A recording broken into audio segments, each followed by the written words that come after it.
The last thing Ethan said before his father threw him out of the house was only 3 words. Nobody paid attention to them. Not his father. Not his mother. Not his brother. In fact, everyone in the room was too angry to care.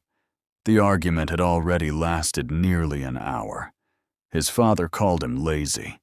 His brother called him delusional. His uncle laughed and asked how a 27-year-old man could still believe in fantasies. And through all of it, Ethan barely spoke. Then his father pointed at the front door. "Get out." The room went silent. Ethan stood up slowly, picked up his backpack, walked toward the door, then stopped, turned around, looked at everyone in the room, and said 3 words. "I understand now." Then he left. 5 years later, not a single person in that room could forget them. At first, nobody even talked about Ethan. The family assumed he would come back within a week, maybe 2, maybe a month. Reality would finally hit him. He would apologize, find a normal job, admit his father was right. That was the story everyone expected. But Ethan never came back. Weeks became months. Months became years. At first, his mother tried calling. The calls stopped going through. His social media disappeared. His old friends stopped hearing from him. Even people who owed him money couldn't find him. It was as if he had vanished. The strange thing was that Ethan didn't disappear immediately. For nearly 6 months after leaving home, several relatives reported seeing him around town.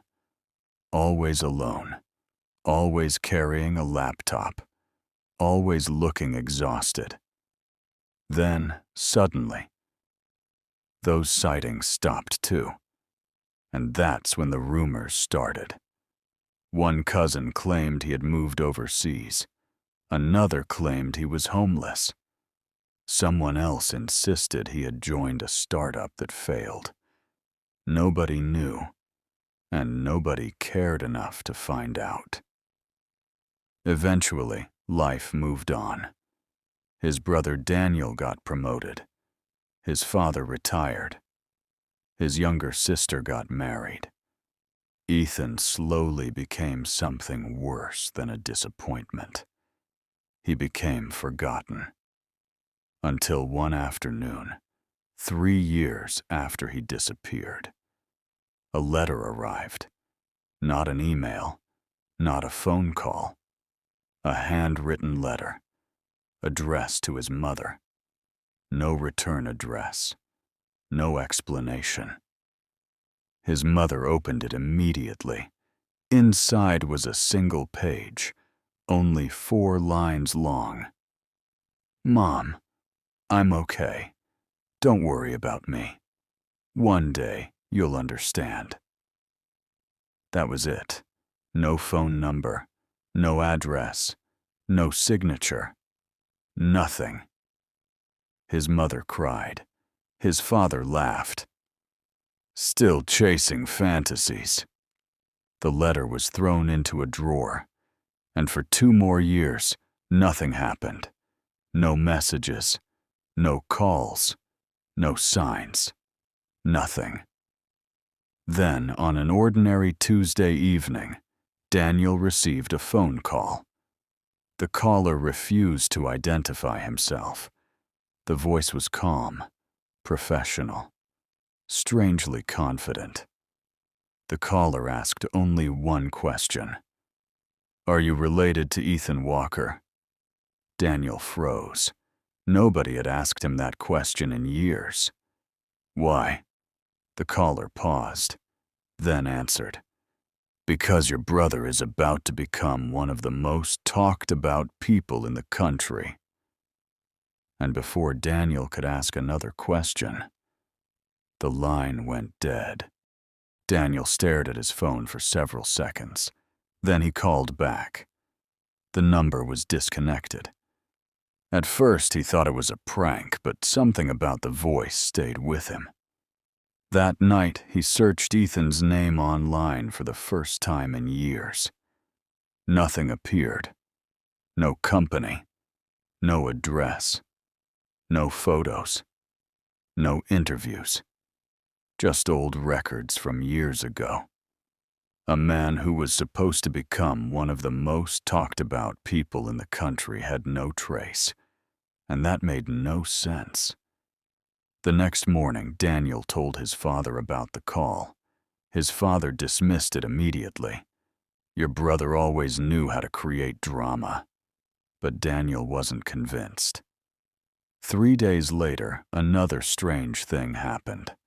A black envelope arrived at the family house. This time, it wasn't addressed to Ethan's mother. It was addressed to everyone. Inside was a printed invitation. No logo. No company name. Only a location, a date, and one sentence. Come if you want to know what he understood.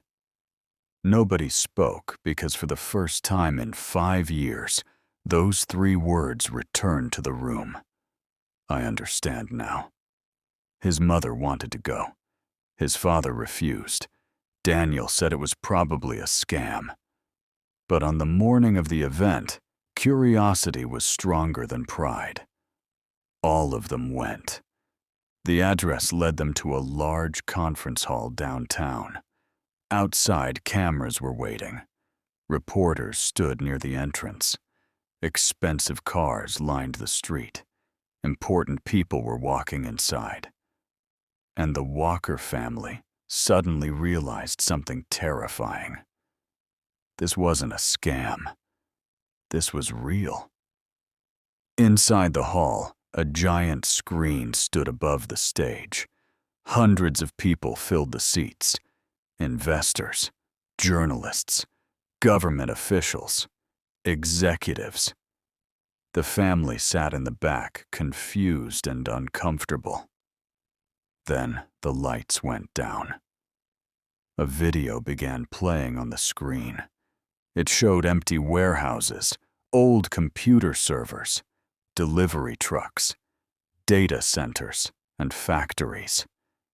Then a voice explained that a new technology company had quietly solved one of the largest logistical problems in the modern economy. The company had reduced shipping delays, saved major corporations millions, and built a system that experts believed could change global supply chains forever. Then the screen went black. One sentence appeared. Founder and CEO, Ethan Walker. His mother covered her mouth. Daniel stopped breathing. His father leaned forward, frozen.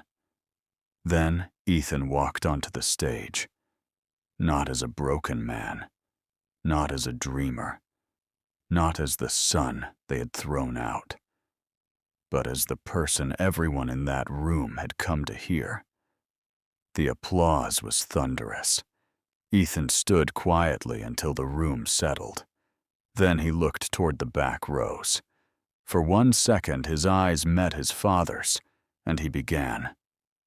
5 years ago, I lost my family. The room became silent. I didn't lose them because they died. I lost them because they had already decided who I was allowed to become. His father lowered his eyes. Ethan continued. The night I left home, I said 3 words. I understand now. And what I understood was simple. He paused. Some people don't hate your dream because it's impossible. They hate it because your courage reminds them of what they gave up. Nobody in the Walker family moved because now they knew. The speech was not revenge. It was a mirror.